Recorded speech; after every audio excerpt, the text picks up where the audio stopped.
आज Lucknow high court में important hearing है Hathras gang rape and murder case को लेकर के, जिसमें रात के समय उस बिटिया को फोर्सफुली उत्तर प्रदेश प्रशासन द्वारा क्रिमेट कर दिया गया था परिवार की विदाउट कंसेंट के।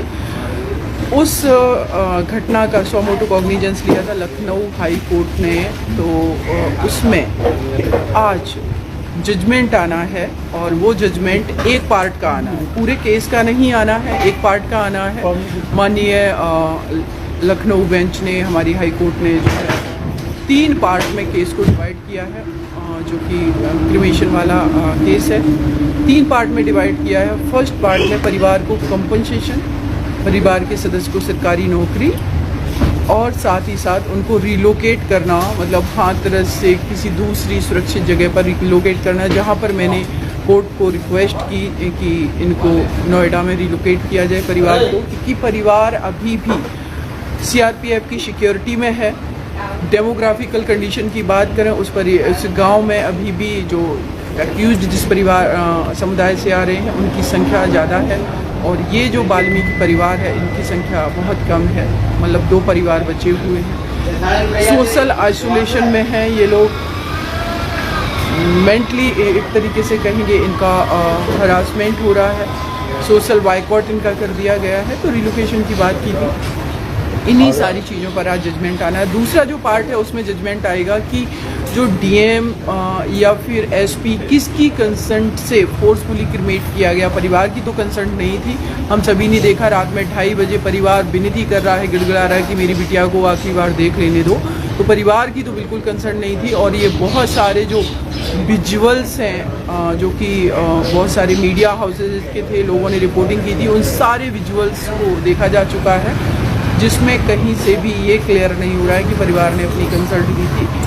तो दूसरा वो पार्ट में जजमेंट आएगा। और तीसरा जो पार्ट है वो आएगा एसओपी, कि अगर ऐसी सिचुएशन लॉ एंड ऑर्डर की क्रिएट होती है या परिवार सरकार के पास कितना पावर है किसी को अपने मतलब लोगों को क्रिमेट करने का। तो इन सारी चीज़ों पर ये जजमेंट आना है। और एक और बात आप लोगों को मैं कंफर्म करूं, जो मेन केस है जिसमें 4 लोगों को एक्यूज्ड बनाया गया है वो हाथरस डिस्ट्रिक्ट कोर्ट में चल रहा है, उसका भी जजमेंट उम्मीद करते हैं कि 2 से 3 महीने के अंदर आ जाएगा। लेकिन आज बहुत इम्पॉर्टेंट है। मैं न्यायालय में काम करती हूँ, एडवोकेट हूँ, सम्मान करती हूँ। निर्भया केस में आप लोगों ने देखा जस्टिस मिला उस बिटिया को, और बहुत सारे केसेस को फाइट कर रही हूँ। वैसे ही मैं उम्मीद करती हूँ कि इस केस में आज माननीय लखनऊ बेंच हाई कोर्ट हमारी इस परिवार के साथ जस्टिस करेगी।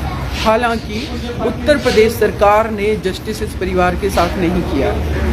अगर आप लोगों को मैं बताऊं, एक मनीष गुप्ता हत्याकांड गोरखपुर में हुआ, धरना प्रदर्शन हुआ, उत्तर प्रदेश सरकार ने विदिन 5 डेज सरकारी नौकरी, आवास, कंपनसेशन 40 लाख रुपए ये सब प्रोवाइड करवाया।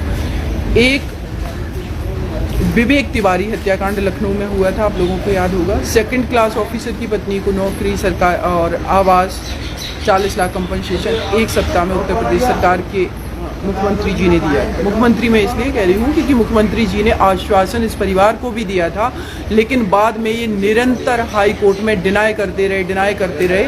और जब SC/ST एक्ट पर डिस्कशन और डिबेट जो आर्ग्यूमेंट शुरू हुआ, जिसमें कहा सरकार ने कि इसका जो इंटरप्रिटेशन ज़रूरी है, और वो जो इंटरप्रिटेशन हुआ जिसमें अमाइकस क्यूरी एंड मैंने अपने आर्गूमेंट्स रखे, इसमें पूरी तरीके से परिवार के फेवर में आर्गूमेंट हुए हैं। और जो भी इंटरप्रिटेशन हुआ उस इंटरप्रिटेशन में भी यही निकल करके आया है कि परिवार के पास ये अधिकार है और स्टेट गवर्नमेंट की ये ड्यूटी है कि जो उन्होंने आश्वासन दिया या जो SC/ST एक्ट का कानून जो कहता है उसके तहत इनको अभी तक रिलोकेट कर दिया जाना चाहिए था। अभी तक इनको एक परिवार के सदस्य को सरकारी नौकरी दे देनी चाहिए थी, क्योंकि जिस दिन से ये अपराध हुआ है उस दिन से इस परिवार में 3 मेल मेंबर हैं, तीनों अनएम्प्लॉयड। भाई काम करता था नोएडा में, नौकरी छूट गई ड्यू टू सिक्योरिटी रीजन। एक भाई काम करता था वसुंधरा में गाजियाबाद में, उसकी भी नौकरी छूट गई। फादर काम करते थे स्वीपर का, उनकी भी नौकरी छूट गई। इनको नौकरी पर कोई रखने को तैयार नहीं है। लेकिन उत्तर प्रदेश सरकार समझ में नहीं आ रहा है कि इस परिवार से इनका क्या इस तरीके से पर्सनल कोई मतलब एनिमी है क्या ये हाथरस का परिवार उत्तर प्रदेश का सिटीजन नहीं है? क्या ये भारत का सिटीजन नहीं है? उत्तर प्रदेश सरकार की क्या इन अपने लोगों के प्रति क्या कोई रिस्पॉन्सिबिलिटी नहीं है?